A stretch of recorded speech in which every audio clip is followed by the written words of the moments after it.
আমরা যারা young generation আছি, আমরা আমাদের এলাকা থেকে বা আমাদের সংসদীয় আসন থেকে ঠিক এমন একটা মানুষকে আমরা ডিজার্ভ করি, বা এমন একটা মানুষকে আমরা চাইবো যে যার মধ্যে আসলে ন্যায়বোধটা আছে এবং যিনি আসলে তার কথা রাখেন, এবং পরবর্তী সময়ে এরকম সোসাইটি যিনি পারফেক্টলি মেনটেন করতে পারবে, এরকম ম্যান্ডেটওয়ালা মানুষদেরকে আমরা চাই। আমরা যেন খেলাধুলার প্রতি আকৃষ্ট হই, মানে খেলাধুলা, যুবকদের জন্য খেলাধুলা, তারপর মেয়েদের জন্য বিভিন্ন ক্ষুদ্র কুটির শিল্পী এবং কৃষি সহায়তা, তারপর কারিগরি শিক্ষা এবং কম্পিউটার কোর্স, যেন আমরা পড়াশোনার পাশাপাশি যেন কম্পিউটার কোর্সের মাধ্যমে অন্যান্য কিছু শিখতে পারি, সেগুলো জানা দরকার।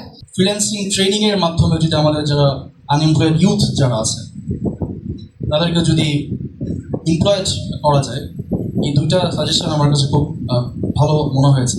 এই দুইটা হচ্ছে ইয়াং জেনারেশনের জন্য করা উচিত। স্টাডি অ্যাব্রোডের পারপাসে কোনো ইনফরমেশন সেন্টার প্লাস হচ্ছে যে ফ্রিল্যান্সিং এর ট্রেনিং এর সেন্টার যদি এস্টাবলিশ করা যায় কালীগঞ্জের ইউথদের মধ্যে, তাহলে এটা অনেক বড় একটা প্লাস পয়েন্ট হবে।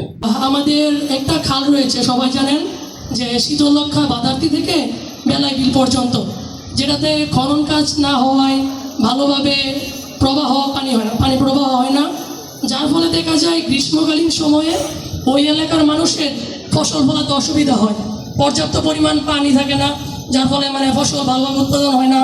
তাছাড়া হচ্ছে আমাদের অনেক লোক ওইদিকে ঘুরতে যায়, পর্যটক কেন্দ্র হিসেবে যদি ওটাকে তুলে ধরার চেষ্টা করে, আমার মনে হয় এটা ভালোভাবে হবে।